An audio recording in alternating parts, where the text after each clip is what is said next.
is. Today's Monday. Monday. October 27. Oh, yes. Tama ba? Yes. Okay.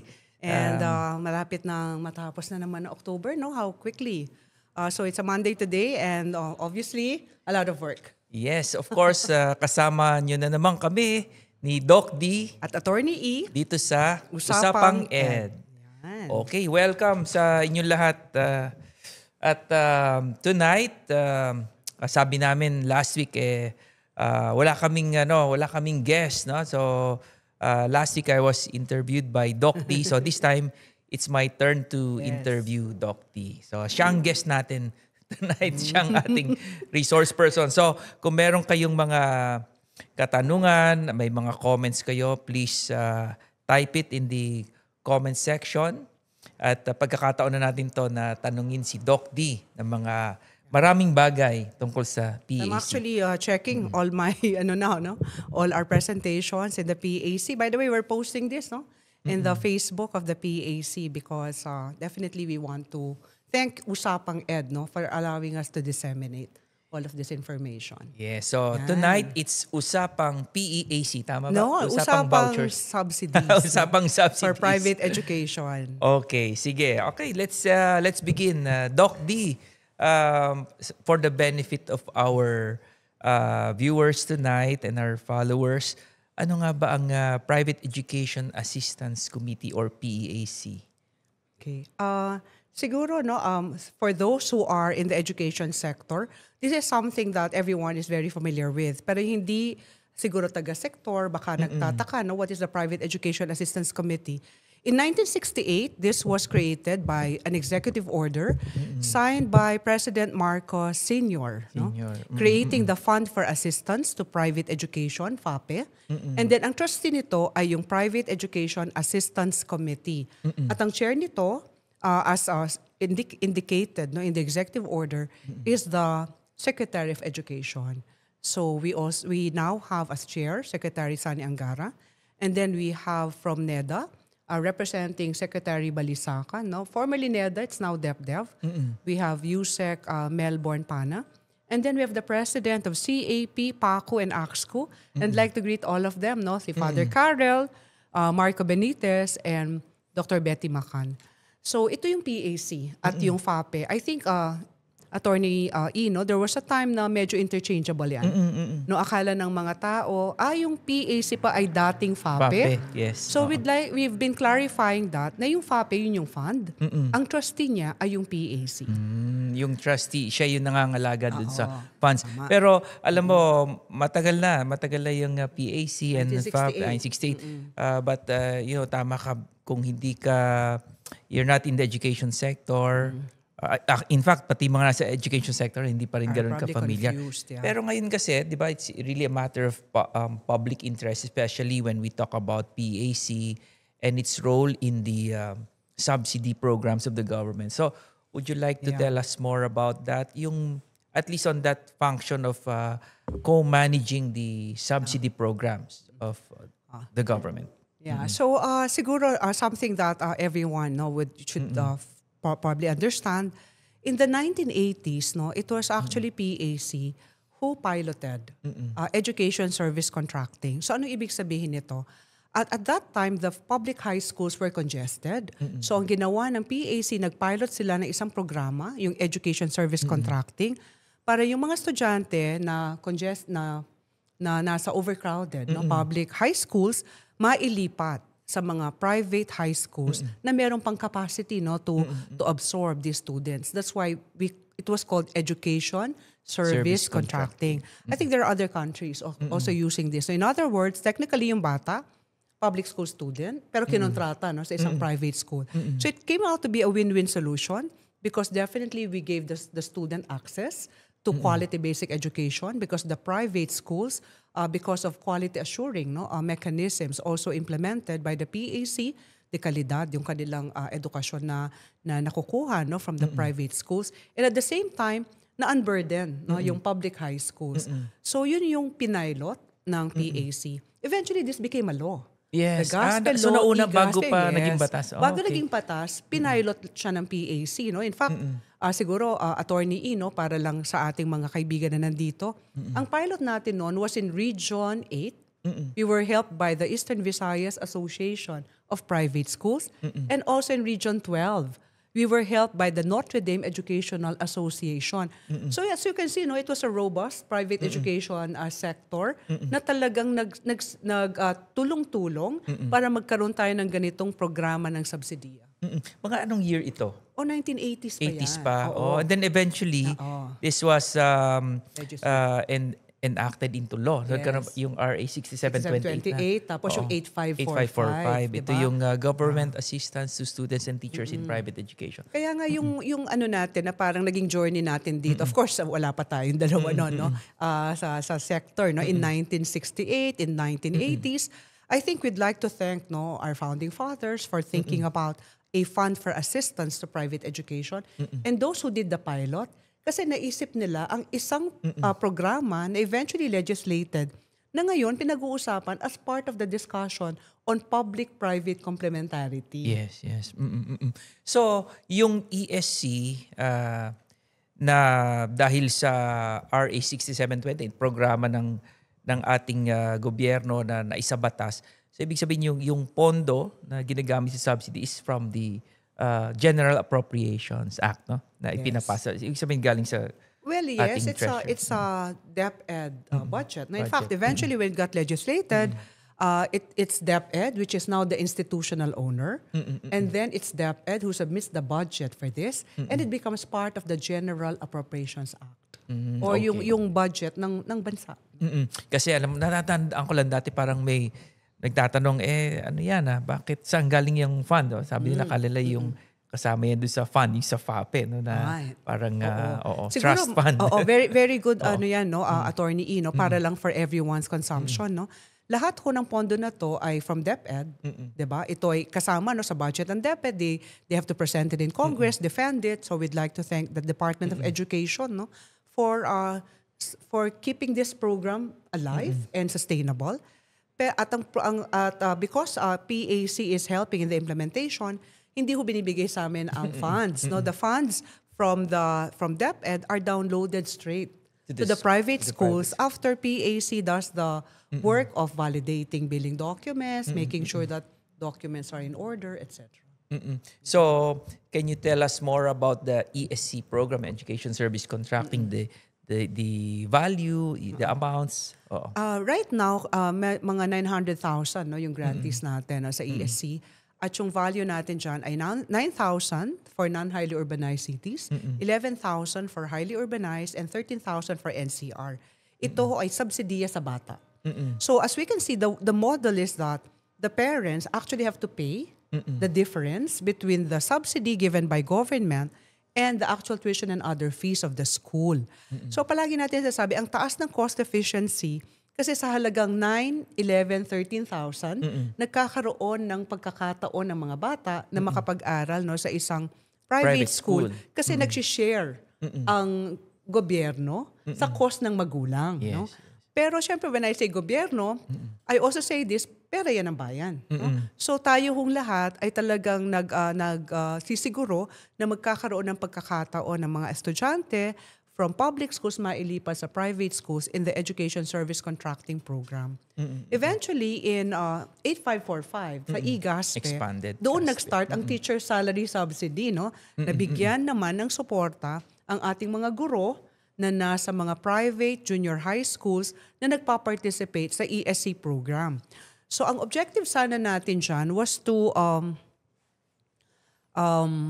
the objective then was to ensure that we will not be able to we will avoid the transfer of teachers from the private schools or from the public schools from the private schools to the public schools. No, yan ang teacher salary subsidy. No, dapat sana with the subsidy hindi na lilipat ang mga guro mula sa private school papuntang public.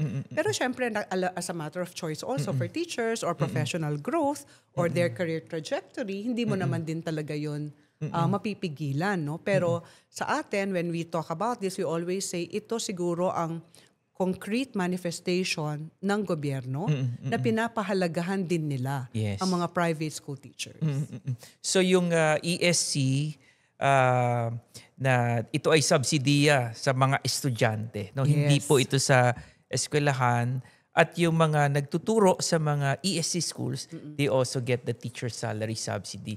Anong grade levels available ang ESC? So ang ESC right now, dahil siya ay programa in junior high school or pre-K to 12 in high school, ito ay for grades 7, 8, 9, 10. So paano ini-implement ng PEAC to? Para lang din malaman ninyo, no? Kasi nakita ko nandito si Popoy Reganit, no?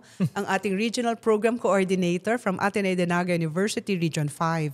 Meron ho tayo mga universities or regional associations na tumutulong sa implementation nitong nationwide program, no?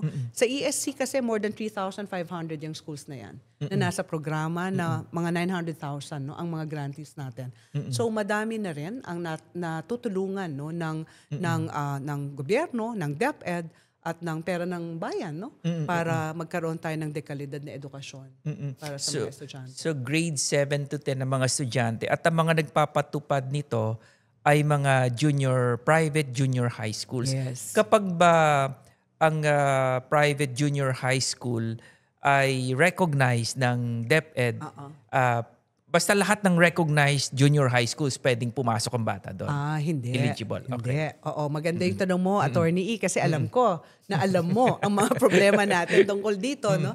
So nagkaroon ng refinement sa programa after its initial implementation and the law, no? 6728. Pumasok over time. I think si Secretary DJ De Jesus ito. Nung na-realize nila na kailangan nating siguraduhin na dekalidad ang mga eskwelahan na makaka-receive ng government subsidy, no? Or in effect, magiging participating schools, no, dito sa programa na ito, no? Kasi sabi nga natin, kung walang kalidad, kahit yung bata nasa loob ng classroom, walang value yan eh. Yeah. Okay? So certification started, and after that it became a policy, no, na after DepEd recognition, kailangan magpa-certify muna ang mga eskwelahan sa PAC bago sila makapag-participate sa ESC program. Ano naman yung mga minimum requirements, I would say, na para makapasa sa isang, or essentially, ano yung mga requirements to be certified by PAC aside from getting recognized by DepEd?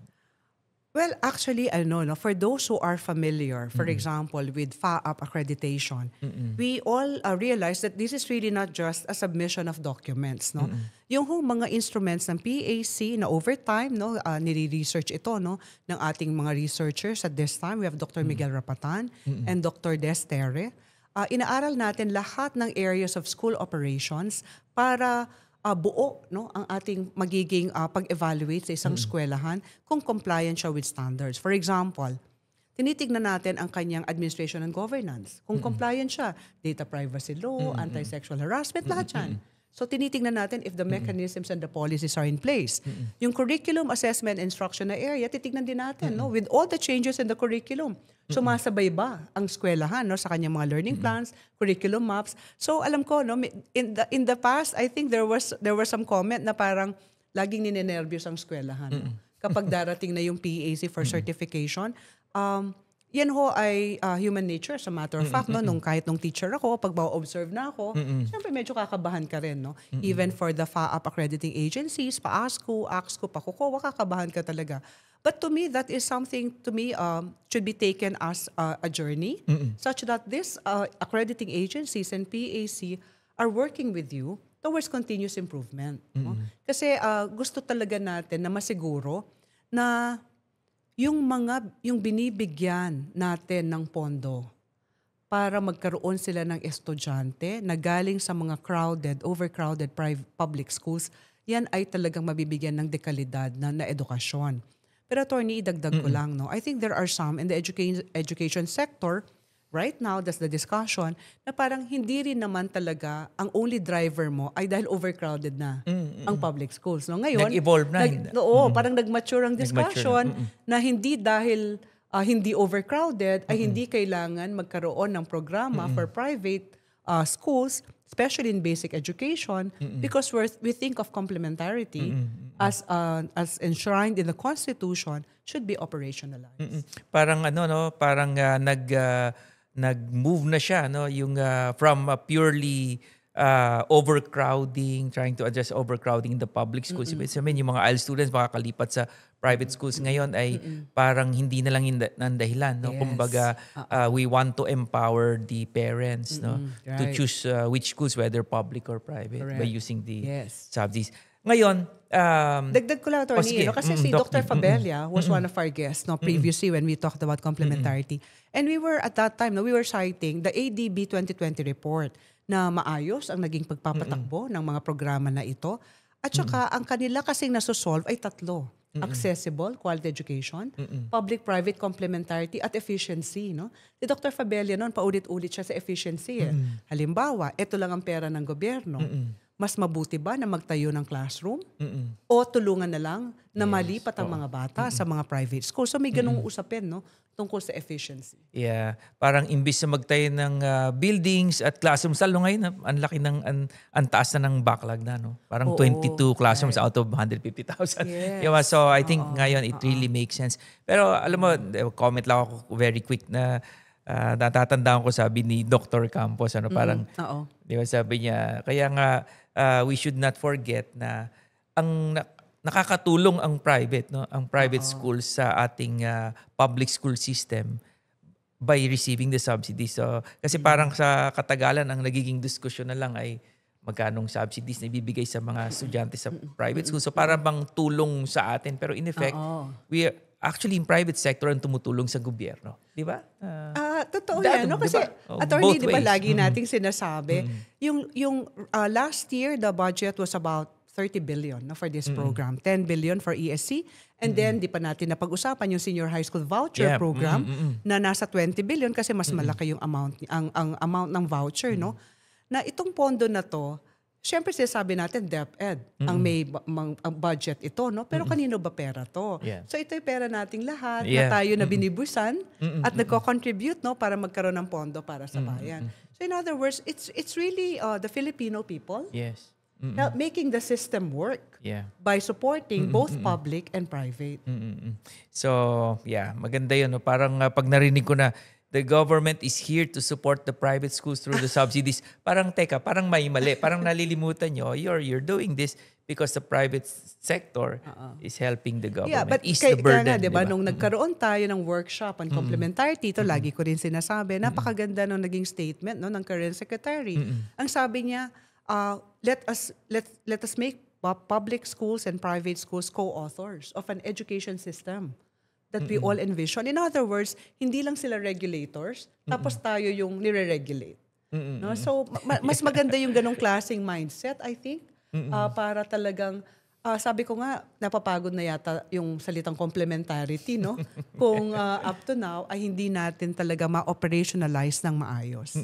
Teka, singit ko lang, bago tayo pumunta dun sa, kasi tinanong kita about sa institutions pa lang, I'll ask about eligibility sa mga students. But before that, naalala ko lang, I went somewhere in the north, malayo sa north, Isabela yata, Tuguegarao dyan na region. Region 1 ba yan? Region 1, Region 2? Tuguegarao, Region 2. Region 2, oo. Nung nagsalita ako doon, may lumapit sa akin, sabi niya, sabi nung isang school administrator na tatay din, no? Sabi niya, attorney, papakilala ko sa iyo anak ko na lawyer na din siya, umattend siya dito sa iyong forum. Tapos sabi niya, alam mo, ano siya, ESC. Ano siya, no? Beneficiary siya. So nakakatuwa, no? Pag may nakakarinig ng mga ganong stories. Actually, maano yan, tayong dalawa, no? Pag nagpupunta tayo sa commencement activities, no? Siyempre, nandun tayo, hindi naman dahil naghahanap tayo ng grantees, no? Yeah. Pero pag nagpa-show of hands ka, madami. Madami. Madami. In fact, we took the numbers previously. We were saying siguro ang ESC grantees natin sa buong private junior high school universe, siguro a high 80% yan. Ang senior high na grantees natin sa senior high school private, a high 90% yan. So in other words, talagang marami ang nakikinabang. Pero sabi ko nga, 80%, 90%, parang madami. Pero pag tinignan mo yung base sa ilalim, konti. What are we saying, no? Sa junior high school kasi, 14% lang tayo compared sa 86%. So dun sa 14% na yon, 80% grantees. Pero 14%, 14% di ba? lang. Oo. Tapos meron ka pa rin congested classrooms or 165,000 classrooms, no? Na backlog. Yeah. So, okay, so let's talk about that. Sino ang pwedeng mag-avail ng ating ESC, yung ating subsidy na junior high? Automatic ba yan na pag ikaw ay graduate ka ng elementary sa public school at lumipat ka sa private school, ikaw ba ay automatic na makakatanggap ka ng subsidy? Well, sa education service contracting kasi, ang scheme niya, yung eskwelahan, binibigyan ng slots, right? Okay. So there is a school selection committee na kino-convene. Chine-check namin ngayon no, ang mga minutes of meetings niyan, kung tama ang ginagawa nila. Pero syempre, mataas sana ang trust natin no, sa school selection committee. Pero very basic eligibility, Filipino citizen, must have completed grade 6, so eligible to be grade 7. Pero in all our memoranda, no, and even the issuances of DepEd, priority should be given to those who are coming from public schools. Priority because sila. That will allow the private schools to expand. Just imagine nga 14% lang tayo sa 86% sila. Dapat ma-move natin. Diba? To decongest. To decongest. So, but at also, because 86% is burdensome. So I always say we want to share the burden. So priority sila. Pero syempre, may malaking factor kasi dyan na amount ng subsidiya. Ngayon kasi, 9,000, 11,000, 13,000. Matagal nang sinasabi na maliit yan. Maliit yan. In other words, kahit gustong-gusto ng magulang lumipat, kung hindi niya ma-afford na magbayad ng difference, hindi rin niya maililipat. No? Kaya ngayon, ang discussion sa DepEd ay itaas na. No? In school year 26-27, yung subsidy amounts na yan. Kaya naman din may mga ibang schools na they offer the program within voucher values. Napakababa. Ibig sabihin wala nang top up. Wala nang difference. So sa ESC yan, no? Sa ESC, oo. May mga no top up, no? At ito talagang you will admire them for what they're doing kasi talagang mission driven at may benefactors. Palagi kong sinasabi, kung ikaw ang eskwelahan mo, lahat ng estudyante mo 11,000 a year ang babayaran. Hindi mabubuhay yun. Diba? Baka yung mga teachers mo, yung salaries masyadong mababa.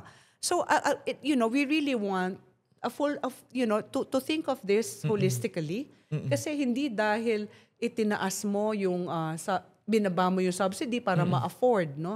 Nang for example, no top up, makapasok lahat, baka naman yung teachers mo ang nagsasuffer in the process. Talagang it's unreasonable. The amount will not be able to support a student throughout the program in a year, 11,000 a year, kung walang top up. So, gumagawa lang kumbaga ng paraan yung schools. May other sources. Pero inaral na natin yan. No? Tinignan natin ang average tuition and other fees in all the regions. At talagang maliit. Maliit yun. For example, sa NCR, 40,000 yan. Average tuition and other fees ng participating schools. 40,000 a year. A year. Magkano binibigay? 13,000. Oo. So, may other cost pa yung tuition pa lang yan. Tuition and other fees na Other yan. fees pala. Tuition and other fees. Still, 27,000 no, ang top up. Pero syempre, mga libro, baon, pamasahe. So talagang mabigat pa rin. So kailangan talaga siyang aralin natin and be realistic, no? With the kind of students that we really can move. Given the amount of the subsidy, no? Kasi sa mga ibang congressional hearings, palagi nating dinidefend, no? Pag sinabing hindi daw natin binibigyan ang poorest of the poor. Ang palagi kong sagot, kasi maliit yung subsidy, mataas ang top up.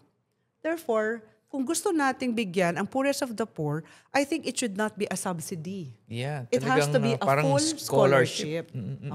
Hindi ESC. Kasi may equity participation sila. Kung poorest of the poor, wala na talaga silang maidadagdag. Pero kanina, we were talking about diba, the voucher. Anong kaibahan yan? Kasi, kaya nga, Attorney Ino, gusto ko talaga itong mapag-usapan. Kasi parang mga tao, they're thinking of this one and the same.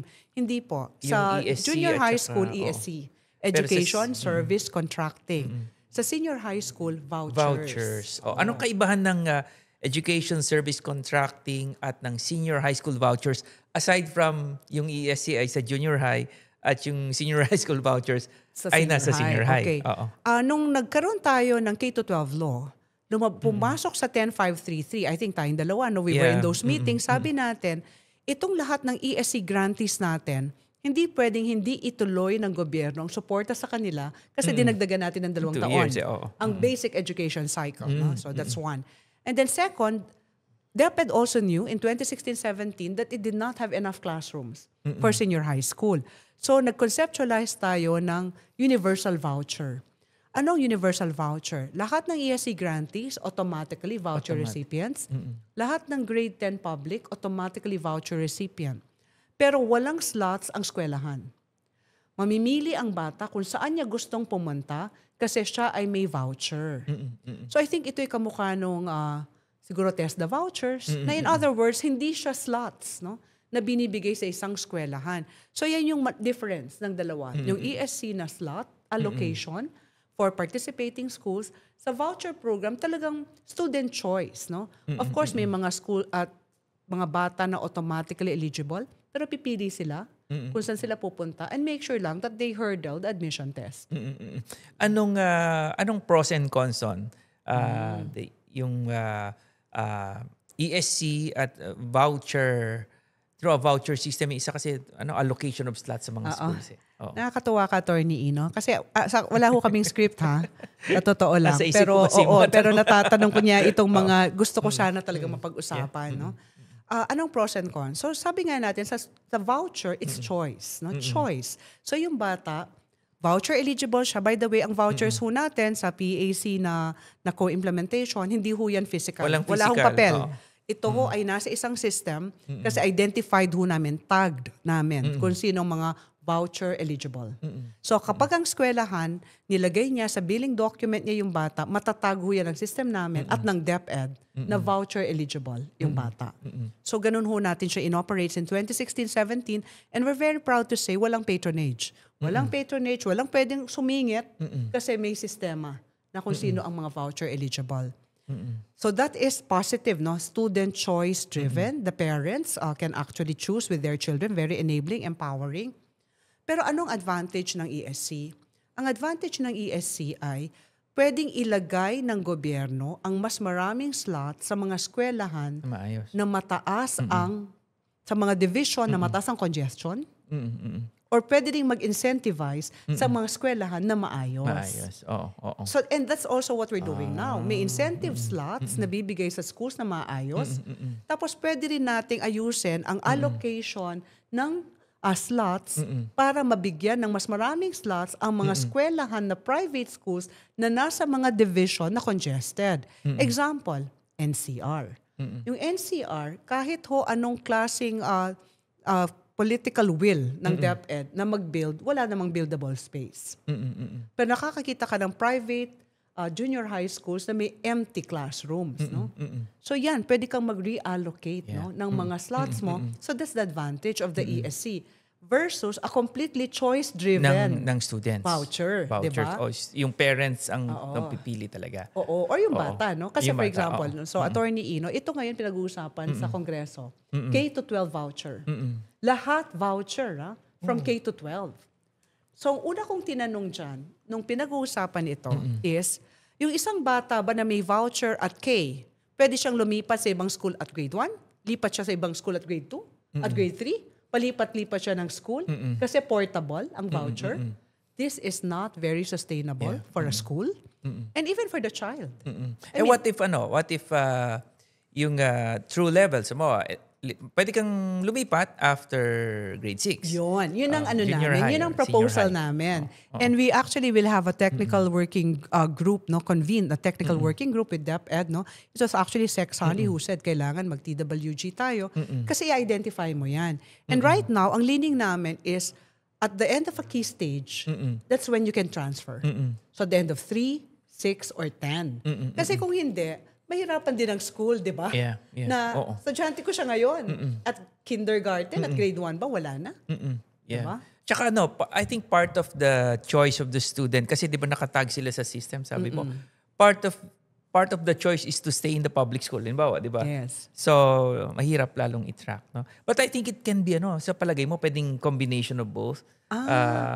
Parang kasi, sa pagkakaintindi ko, dun sa ESC, kung So based on allocation sa schools, parang it's a controlled choice, no? Yes. You let them exercise, pero their choice, yung mga students, pero sinasabi mo na kung saan nila pwedeng gamitin. Yung isa is completely their choice, no? Yung mga but yung students. completely their choice, what can government actually regulate? The participating schools. Iyon. So doon tayo actually nagka-problema sa Ah, senior yeah, high yeah. school Oo. voucher program. Yung no? ngayon, yung mga unaccounted. Oo, yung mga unaccounted, yung mga ghosts na Tinatawag, sinasabi, oo. no? Na nasusumbong pa tayo tungkol dito. Kasi ito ay sa mga eskwelahan na hindi talaga naging very very strict ang regulation, no? And that is being corrected now. No? So for example, alam natin ito lahat, no, sa senior high school, hindi pa tayo nagkakaroon ng recognition process, no, for the providers of senior high school. And DepEd intends to correct that in this administration. So that's very welcome news. No? So ang ibig sabihin ngayon na Doc D, yung mga senior high school students na voucher recipients, kahit saan pwede nilang gamitin yan, basta nag-o-offer ng recognized. senior high, kahit hindi pa recognize. Sa ngayon, ano? Kasi wala namang recognized Kasi nga walang as of the moment. Basta kahit 1 year, 2 years pa lang, pwede nilang gamitin. Whereas yung sa ESC kasi, may recognition, may certification pa. Actually, even the Commission on Audit raised that. Bakit mahigpit sa ESC at hindi sa Senior High School Voucher Program?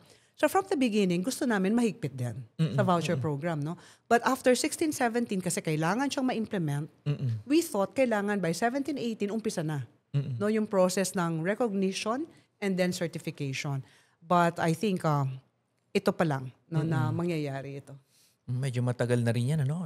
Long 8 years. overdue, no? 8 years. Ang tagal na nating pinag-uusapan yan. Natatanda ko nung pa lang tayo sa implementation pala ng K-12 law, pagkapasay, sinabi na natin. Yes. Dapat, sabi nga natin, dapat automatic na na kung meron kang existing junior high, dapat Well, yes. That should have been that is On the hindsight, recognition process that could have been logical. Diba? Kung meron kang accredited K-10, accredited 7-10, pwedeng automatic recognition. So things like that, no? But hindi na ipasa, no? Ang DepEd issuance on this. Kaya nagkaroon tayo ng, ang tawag namin sa kanila ay mga standalone senior high schools na nagtayuan after 2016-17. In other words, sabi nga namin, walang masyadong track record no, sa kanilang provision. Kaya yan talaga, ang usapan namin with DepEd now ay uunahin for both recognition and certification. Now let's talk about a controversial issue.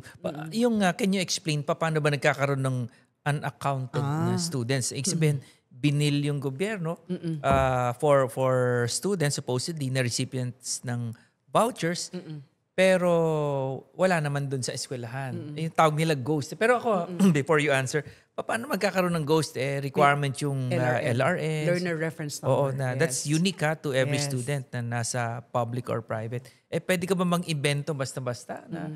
Can you explain that Oo. to Siyempre, our listeners? ayokong turuan no, yung mga Paano senior high gagawin? schools. Oo, kung paano nila ito gagawin. Pero very simple lang. For example, so I also always say, Attorney Ino, in interviews and even presentations, that they're not ghosts. They're Kasi not sila ghosts. ay may learner reference numbers. So totoong Totoong estudyante, estudyante sila. totoong bata. Right? Kasi they went through the LIS, the Learner Information System. Pero nagkakaroon ng possible unaccounted. One possibility, alam natin lahat na yung grade 10 public ay automatically eligible. So, kung halimbawa ako ay isang school na naghanap ng mga public school students, hiningi ko ang pangalan at ang LRN, mabibil mo sila kasi automatically eligible. Paano sila nagkaka-access? Doon Doon sa... No, kasi yung school ang nag-bill. Kaya nga, it's the school that we're running after, no? We've terminated some of these schools. You know, the DepEd is also doing some work on, making sure that there will be criminal cases filed. Kasi yung school may access sa system. Magbibill siya Right? So ilalagay niyo yung pangalan ng bata. Ilalagay niyo yung LRN.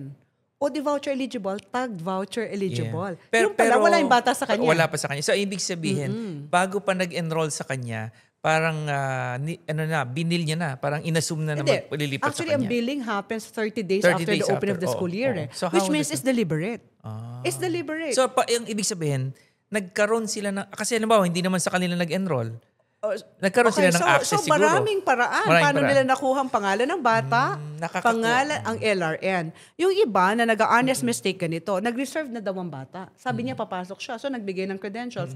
Hindi tumuloy. Pero 30 days. And then, no, but the registrar, did not, actually. So it must be negligence or whatever. But sabi ko nga, pag ganito kasi, dapat konti lang. Hindi pwedeng sobrang dami. Sobrang dami. Oo. Yung isa pang usual na problema namin ay yung ALS. Yung ALS grantees, kasi ALS completers natin. Alternative learning system. Alternative learning system, no? Kailangan lahat yan mag-apply. Kasi hindi sila automatically eligible. Pero minsan, kahit hindi nag-apply, sinasama sa billing document. So isa sa mga ginagawa ngayon ng DepEd at ng PAC is talagang validation, 100%. Ha? Kasi dati monitoring namin 20%, which is a sample. Diba, of all the participating schools, 4,500 yan eh. So sabi namin, wag na tayong mag-sample. 100% na. I-check natin sa system kung at the end of the first sem of the school year, nandyan pa yung bata. So check natin versus the VMS, which is our system, check natin sa LIS ng DepEd. So I'm telling everyone po, napakadami ng ginawang measures ng PAC. And one other thing, Attorney, alam mo rin to, the schools also submit a notarized attestation na accurate ang billing document nila. Yes. Kasi like ko nga sabi, bakit ang DepEd at saka ang PAC ang parang may kasalanan, di ba? Yung school lang nag-submit eh. That's why we really are running after the schools. We're terminating them, we're calling them to account. In fact, some cases have been filed. Yes. So, tingin mo ba, maraming dapat gawin para just to ensure, no? Although mamaya tatanungin kita ilang percentage lang ba yung talagang unaccounted. But don't you think yung halimbawa pagpapatupad strictly ng pag-implement ng Data Privacy Act lalo na sa public schools to make sure na yung database ng students hindi kung kani-kanino napupunta, you think that would help a lot? I think yes. And then meron din silang bukas project, 'di ba? At meron din ngayon inilagay na natin sa ating guidelines na very soon should be released, no? Kasi nag-uusap na rin tayo diyan. Magpa-publish tayo na ang mga ESC participating schools, voucher participating schools, and then the actual grantees, no? Kasi kung pangalan naman ng bata, nag-grantee siya, I think wala namang violation, no? So we're really doing everything, no? Kasi nga it's really unfortunate, no, na meron ho tayong mga eskwelahan na ganito na hindi very very honest, no, sa kanilang intentions na talagang magkaroon ng mabuting learning environments and be able to access government funds for the students, no. But I think certification should arrest that. Kasi sa certification, kahit ho nagmo-monitor kami ng 800 schools last year na ESC participating, ang problema ho natin na nahanap isa out of the 800. So, malaking bagay yung quality assuring. Periodic ho kasi yan, nabibisita ng PAC certifiers. So, syempre, nung nagkaroon ng mga issue na ganyan na unaccounted or tawag nilang ghost opportunity na yan ng mga, yung mga, kung sino nila mag-fail yung system. Alam mo na, maraming ganyan.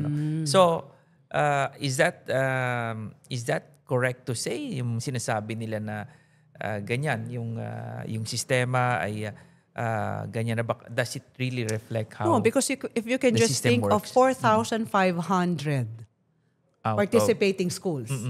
Out of the 4,500, siguro ang naging problema natin, sabihin mo lang between 25 to 30 schools.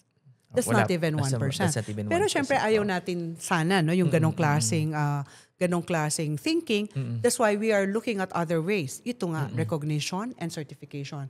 We were saying, let's clean the ranks, no, of the schools who will be eligible to receive government support. But as to your question kanina, di ba magkaiba ang vouchers at ESC? There's a current version ng House Bill. Puro vouchers. Puro vouchers. The bill that you're talking about is the expansion of the subsidy to elementary. Yes. Kaya lang may ganyang in-introduce na bago. K-12 voucher, no? K-12 private education voucher. So we welcome na mag-move siya to K-6, no? Pero we also have some questions about not having ESC. Kasi kung puro choice lang ang voucher ang gagamitin sa K-12, paano kung meron talagang divisions na sobrang congested? the ADB report in 2020 actually recommended go voucher in general, but for congested divisions, dapat may ESC pa rin. So these are all combinations of subsidy schemes na pwede nating gamitin and rationalizing kung sino ang makakatanggap. Yeah.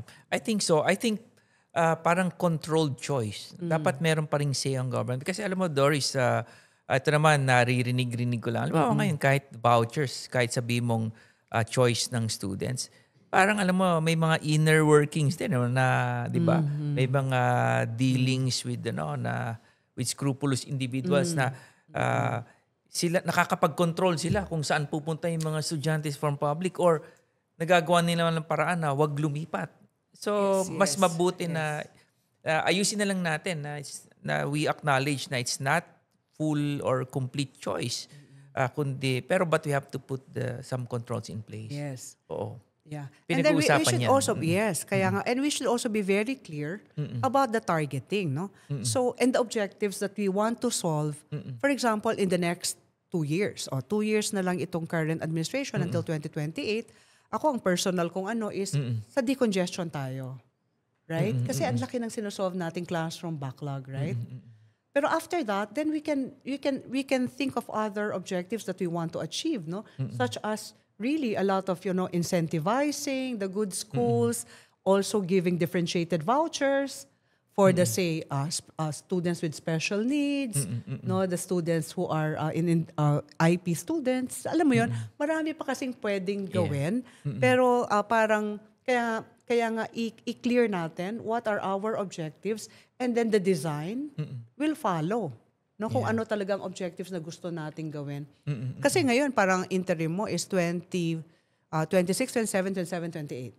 Diba? Kasi that's the term of the current administration. After that, we should know where to take it, no? Yeah. So we hope in the next several weeks, no, or possibly, no, because Secretary Angara is really so into this, no. By the way, ang father of GASPE is the father of Secretary Sani, no? So, in fact, we call him the father of GASPE, the late Senator Edgardo J. Angara. Kaya lagi ho tayong merong SEDJA lecture during PhilEd conferences, no? Kasi talagang we'd like to thank him, no, for his vision of legislating. Alam mo, sa ibang, ang World Bank, sinabi na niya na magandang modelo ng Pilipinas. At ang isa sa reasons why sinabi nilang maganda yung modelo kasi sustainable, kasi nga legislated. In other words, hindi pwedeng sabihin ng isang presidente na ayoko na yan or isang deputy secretary na ayoko nang ituloy yan. Diba? Kasi batas siya. Pero ako personally, Doris, aside from it being legislated, I think one of the main reasons why it's working is that it is co-managed by a non-public organization, which is PAC. Kasi I think yun ang problem. When it's purely the government also implementing an incentive program, and at the same time, it's also the regulator. So I think it's really a big help na. Pero it's unique, ano? Tama ba? PAC lang ang may ganyang Actually, nature. No? There was one senator who said, public-private complementarity kayo ng public-private complementarity. Ayan o, PAC. May 2 government, may 3 private. But those 2 in government does not make the PAC a public entity. No? Yeah. There's already a lot of opinions on that. No? Yeah. Because PAC is a private entity. Yeah. And that actually makes sense because it's DepEd, which is the public entity, and PAC and the private schools as the private entities, right? And that's why it's a co-implementation. Pero pag tinignan mo yung DepEd Order 6 on complementarity, may nakalagay kasi doon shared governance, right? Yeah. As one of the principles. Ito na nga yun eh. Sa PAC, 2 gobyerno, 3 private. Majority vote yan as per the executive order. Ha? Hindi pwedeng sabihin ng secretary kung ano ang dapat gawin. Magbobotohan yung 5. Yeah. And you have 3 from private. And it's yung the control of the funds stays with DepEd. With DepEd. You don't have the power to disperse. Go straight to the schools, right? Go straight to the schools. Talagang you just do, so you're contracted to do management, meaning quality assurance. Yes, orientation. And you have the system. Yeah, orienting the schools. Actually, isang pinakamabigat namin trabaho is quality assurance, certification. Processing of billing documents. Monitoring. Now imagine the processing of billing documents. oo. 8,000 participating schools. Lahat yan nagsasubmit sa system. First ng kanilang mga Board of Trustees resolutions, kung sino ang tamang signatories, yung resibo nila the previous school year, kung talagang nabayaran sila ng DepEd, where is the receipt that they released, and everything, no? Even an audited financial statement is being asked of the schools, no? Kasi talagang we want to make sure na, well, we always say this, no, in PAC monitoring activities, no? Quality at the source. Kung dun sa source natin, alam natin na maayos yan, pag yan nag-clerical error, such as some of the big schools, minsan may clerical error din, voluntarily nagsusoli ka agad yan eh. You don't need to wait for DepEd or PAC to call your attention na you were overpaid by one ESC grantee because of a mistake, no? But sabi ko nga, I think this is the only program where I know there is a very stringent refund process. In other words, ito ho kasi ang catch natin, hindi makakabill next school year kapag hindi ka cleared the previous school year. That's very good. Oo, so may ganun siyang proseso. But does it make the role of PAC unstable because it's not a government office and it's not part of the legislation? What do you think? Galing talaga to si Attorney E, no? Palibasa kasi natin to eh. Lawyer natin to eh. Especially for processing our monitoring findings, no? Nakalagay ho sa General Appropriations Act every year as a special provision that PAC shall co-implement. Diba? The ESC, TSS, Teacher Salary Subsidy, and the voucher program. So DepEd it should really be contracting PAC and no one else. No one else. Kasi nakalagay yan sa special provision ng General Appropriations Act. Pero siguro i-recall natin, Attorney, alam mo rin to, no? Sometime in 2018, nawala ang special provision, no? For whatever reason, no? So nagkagulo noon PAC and then our friends, no, and officials in DepEd who of course did not agree na mawala yan. So it had to be reinstated because that's the only way na by law it's PAC that shall co-implement these programs, and that allows you all the strengths, no, of the partnership. The system itself, how can you redo everything? Yeah, at saka siguro, Attorney E, hindi siguro nakikita ng mga tao, no, yung quality assurance ng PAC, meron ho tayong mga 400 na private school administrators na dinideploy natin, volunteer to do certification work. In fact, at that time, no, USEC Vicky Katibo, USEC for Finance, no, was saying, alam mo, Doris, i-compute nyo nga lahat ng volunteered services. ADB saw that, na very cost-efficient ang PAC, cost-effective because of the volunteered services. We have more than 300 monitors, also private school administrators. We have more than 400 trainers, junior high, senior high, because in-service training is part of the GASPE. Lahat yan volunteers, no? So, hindi ho namin kaya, no? Even in the national office, about 60 of us, our regional secretariat, some of them are watching now. Hindi ho yan lang ang nagtatrabaho. Kasi talagang marami tayong dinedeploy na volunteered services. From the participating schools themselves. themselves. And from really credible, no, private schools. For example, St. Paul University, Tuguegarao, nandiyan ang opisina natin.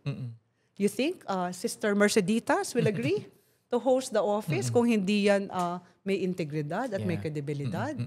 In Region 9, we have Ateneo de Zamboanga. Right? Father Andal, no? So tayo ho sa private schools nagtutulungan because we know these programs are very, very important to the private schools and to the public schools as well. As what you're saying, no? Yeah, in fact, malaking tulong sa gobyerno yan. Tama si Dr. Campos. Imagine mo yung the entire contingent, yung an administrative agency just to do all of that, yung manpower, training, salaries of person. Laki nang natitipid ng gobyerno. Malaki talaga. For a program that is actually, for the public, diba? Hindi kasi, diba dati, ang discussion nga, congestion, right? Kaya nga service contracting, right? Eventually, nag-evolve na yan. Because we know that basic education or education is a public good. Yes. So, napunta na tayo sa ganyang argument, no? Sa ating favorite na president ng Ateneo de Davao, of course, Father Carrel is also one of our good friends. But ito talaga parang nag-umpisa ng complementarity discussion, no? Siguro baka tayong dalawa, forever natin kausap. Father Joel Tabora, no? Kasi talaga education sa public good. In other words, even if it's private Public or that's private, delivering it, Still. the government should support or even Yeah. fund it. Yes. Diba? Kasi I remember in one congressional hearing, nung pinag-usapan ng K-12, my question was this: kung ang bata may voucher at kindergarten, ang ibig bang sabihin, tuloy-tuloy ang voucher hanggang grade 12? May isang sumagot na congresswoman. Ang sabi niya, huwag muna natin pag-usapan yan. Sabi ko, hindi po. Kasi pag binigay po natin ang voucher, dapat continuing yan. Yes. Masyadong mahal yan. Hindi ba po yun din ang gastos nyo sa bawat bata na nasa public school? Libre siya, right? Yeah, libre. From K to 12. At saka so anyway, we're on that discussion of public good. Sabi sa Constitution natin, libre yung hanggang secondary education. Yes. And then elementary is compulsory. Although, of course, yung RA 10533, sinabi niya na compulsory and mandatory from kinder to 12. At naging kaso pa nga yan sa Supreme Court, no? At sinabi ng Supreme Court, hindi naman yan unconstitutional kasi sinabi lang ng Constitution, being realistic na yun lang ang kaya. Pero kung tataasan natin yung mandato, ibig sabihin gagawin natin free and compulsory from kinder to K to 12, walang problema doon, walang masama doon. Ngayon, yan ang tanong ko na susunod. Kasi while the Constitution says elementary is compulsory, ibig sabihin theoretically, walang magulang dapat na hindi nagpapaaral sa elementarya ng anak na elementary age.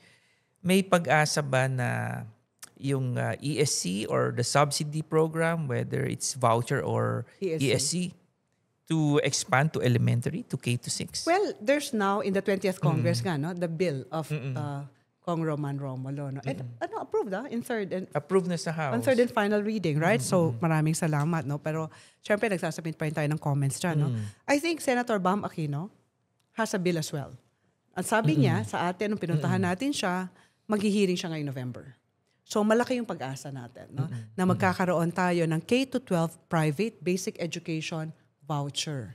Pero sabi nga natin, kailangan maipasok ang ESC kasi 2 subsidy schemes yan na kailangan simultaneously pwedeng gawin ng government so that we can achieve all of what we said are our targeted outcomes. No?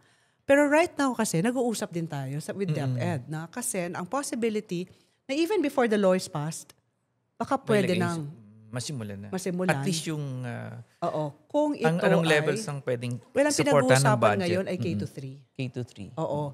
At ang gagamitin na legal instrument ay special provision sa GAA. Because the GAA is also a law. Yes. I remember, actually, Kong Roman broached this idea with the PAC in the 19th Congress. No? And then we even submitted a wording kung ano dapat ang special provision. Kasi batas yan Yeah. So, simple sabihin mo, effective school year 26-27, there shall be ESC. So, lahat yan pinag-uusapan ngayon. No? And hopefully, by November or December, may finality tayo dyan. The important thing is the GAA. So, lahat tayo nakabantay tayo dyan sa... ngayon is a General Appropriations Bill. And then when it becomes the law, GAA 2026, sana nandun na, merong dapat K to 3. nandun yung special provision. Sana, no? Sana. Yun ang ating aspiration. Oo, kasi talagang, alam mo, we feel the support of the current DepEd, of Secretary Sonny, as a matter of fact. Kasi, yun na nga, of course, it's really not just legacy because the father started GASPE, but because he's a believer of public-private complementarity. No? In the last meeting, sabi nga niya, it's a working model. Nakita na natin, bigyan mo ng subsidy ang private school, tatop up yung parents, and then you're able to move the students, right? Yeah. So, and of course, it's shared governance. It's, everything that we've said, about how we should think of the system. Pero may isang former DepEd secretary nagsasabi, pero within DepEd ba, meron din ganyang klaseng discussion, on public-private complementarity. Kasi baka kayo lang nagsasabi, na dapat ganyan. Pero yung mga within, kasi right now, ito, ERAP, lagi natin itong argument. Publicly funded, but maybe privately administered. O hindi lahat. Naniniwala dyan. Lagi lang sinasabi, pag public funding, dapat public. Oo. So yan ang mga up to now. Kokopea, you're the council. Yeah. Oo, kailangan ito siguro yung messaging natin. But I think it's about time na we expand the subsidy to to elementary. Kasi isipin mo meron na tayong free college, 'di ba? Well, actually, I think EDCOM 2 was also very strong about this. Lalo na nung lumabas yung second year report on fixing the foundations. Sabi ko, paano tayo mag-fix ng foundations kung wala ni isang, centavong suporta? Na pinakamalaking enrollment. Yun na, K-6. K-6. Well, hindi pinakamalaking enrollment, public and private. Pero the data also shows ang taas ng attrition. Mataas. Hindi nakakatawid ang mga bata from 6 to 7, no? So, anin mo pa yung free college, hindi naman nagtutuloy. Hindi na nakakatawid. Hindi naman nakakaabot. Pag tinitingnan natin, parang ang total population yan sa K-6, public and private, 14 million. About 1 million lang dyan ang private, ha? Pagdating ng junior high, 7.5 na lang yan eh. Million, ha? Ibig sabihin, almost half, wala na. Diba? So, talagang kailangan natin tulungan, no? At put our money where our mouth. We keep on saying fixing the foundations. A matter of national survival. No? Kaya sana yung maraming pinag-uusapan, but I think sana i-simplify na lang, no? Expand it to elementary, mag-compute, tapos make it very simple kasi pag too complicated, lalong gugulo eh, no? So ako personally, and of course Kokopea and the other organizations that I help, yun sanang ako kasi personally tingin ko Doris, because of the various reports on ghosts unaccounted, naging very parang nagkaroon ng parang focus doon in the bills, parang naging overly protective in a sense, parang naging tuloy. Yeah. But I suppose that was the 19th, ha? Kasi I'm so happy, no? Kasi nung 19th Congress, sometimes I'm asked, ano ba nangyari dito? Kahit ang House, sabihin na ni Kong Roman, pinasa namin yan, Kami natapos, Bakit sa Senate, di ba? Yeah. Walang naging counterpart, no? But given that, in this 20th Congress, as early as now, naka-file si Sen Bam, Yeah. So in other words, malaki yung chance talaga ngayong 20th Congress. At sa akin, parang, it's about time. So, if the law is passed, then very good. We hope it will happen in 26, 27. Before 28, definitely, no? Pero if it becomes a special provision in the General Appropriations Act 2026. of this 2026, then that's even better news, no? It gives another window for us to pass the law. Kasi sa totoo lang, pag hindi na ipasa yan, hanggang next year wala na Kasi 2028 is election year. Change in admin. Ang pero window siguro, mo talaga. sabihin ko na lang sa lahat, no? Nung pinag-usapan ng possibility of a special provision, ang sagot ko kagad, yes, we support, pero ESC yan, ha? Kasi it will be K to 10 ESC. And then voucher senior high. Kasi kung yun muna yung status quo mo ngayon, na ESC 7 to 10 and 11, 12 voucher, easier to implement. Okay, so tulungan nyo kami. Tulong tayo to push and to push for its enactment. Nananawagan pala. Kasi dati konti lang ang nag-uusap tungkol dyan. Ngayon, it's really a public it's really a matter of public interest. Ang dami-daming nanonood at saka talagang lahat sila are really for this. Parang gusto ko na lang na ini-interview na lang kita palagi. Hindi ako na napapagod. lang, di ba? Lalo na yung mga madre tsaka pari na nanonood, sama-sama po natin, magdasal po tayo, ng mabuti. Sama natin sa ating mga, pwede ba yon? Sa intercessory prayers, pwede ba yon? Na eventually, that we will have this special provision and then eventually the law. The law, yes. Oo. Okay, ang bilis ng oras, 8:00 na. Agad-agad. At di isang tanong, wala kang pinansin. Kasi nakatutok ako sa iyo Ikaw ang interviewer, ha? Guest ako dito, ha? Hindi ko nakikita. Sige, hindi ka namamansin sa mga tanong nila. Hindi ko nakikita agad dito. Ikaw, pumili ka ng... Hindi ko rin nakikita. Kanina may nakita ako nagtatanong. Tingnan natin ng... Ngayon, di ko na makita yung tanong niya. Puro watching with you Oo. Puro nagpapabate.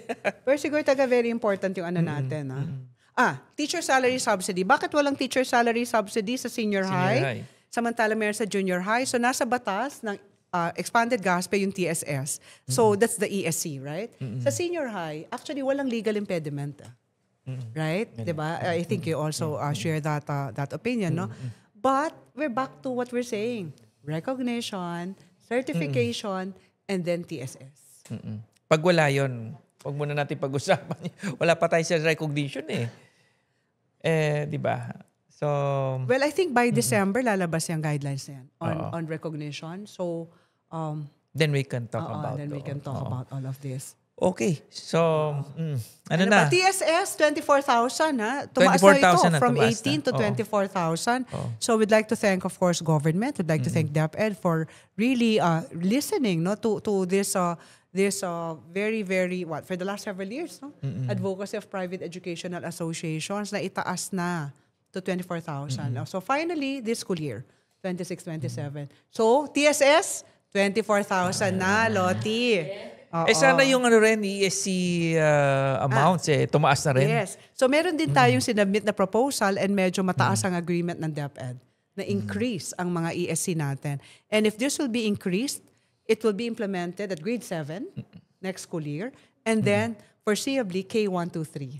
Wow. So talagang hintay tayo ng maraming good news, no? Na, sige, dasal-dasal lang mas madalas. Hopefully, yeah.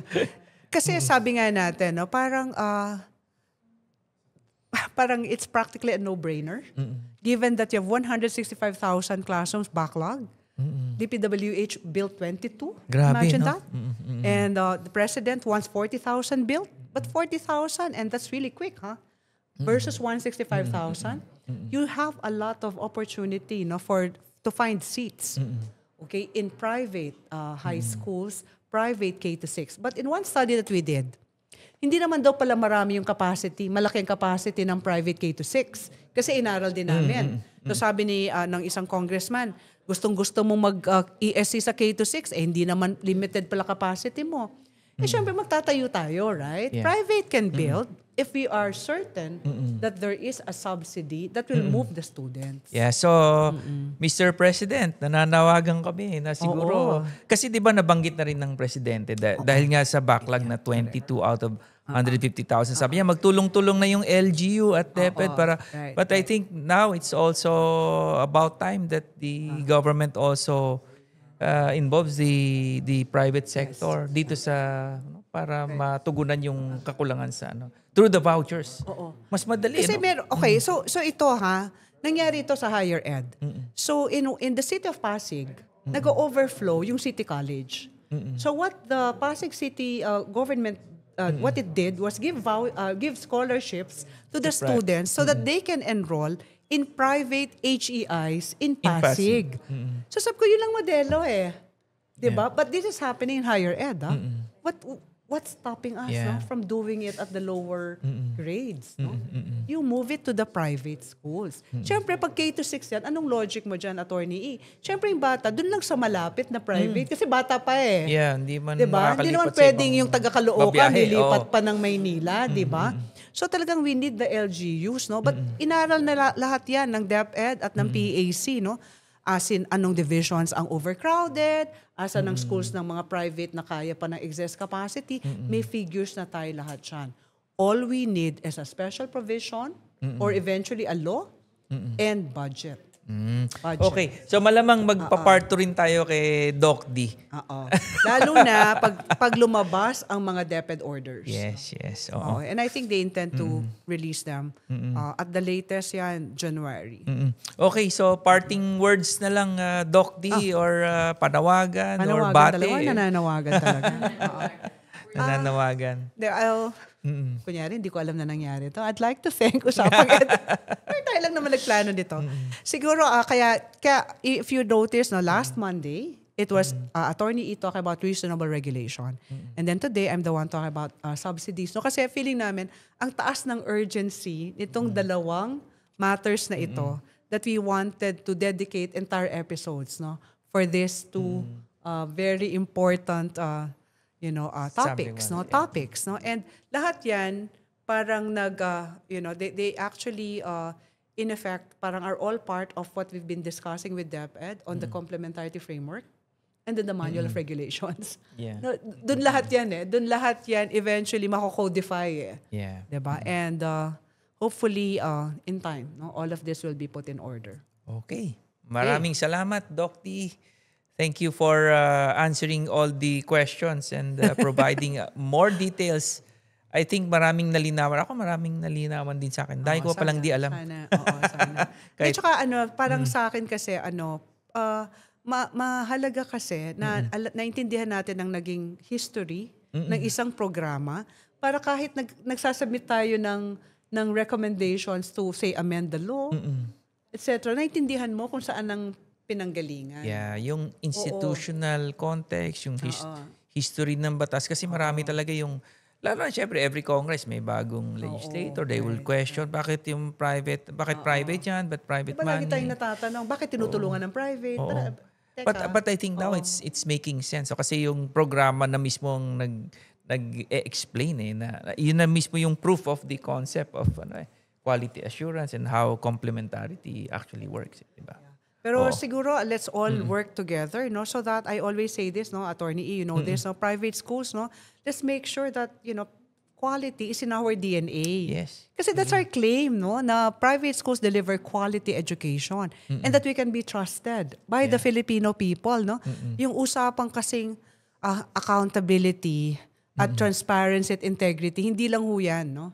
Sa mga ahensya na maingay ngayon ang mga kontrobersya, no, dito, no, sa sarili nating mga programa, we have to ensure transparency, integrity, and accountability. Yeah.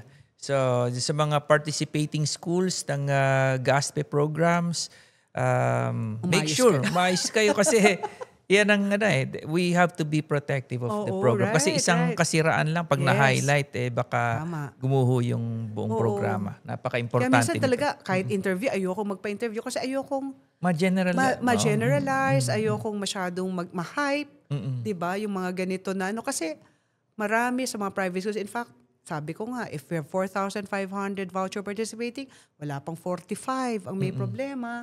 Alam mo yon, parang kawawa naman, no, yung nagsisikap na 4,455 na maayos, diba? So, magtulong-tulong ho tayo. Okay, maraming salamat sa inyo. Meron ka bang events or programs sa parating you want to invite our viewers? PhilEd? Yes. Pero ano kasi ngayon, we also will be going to Doha.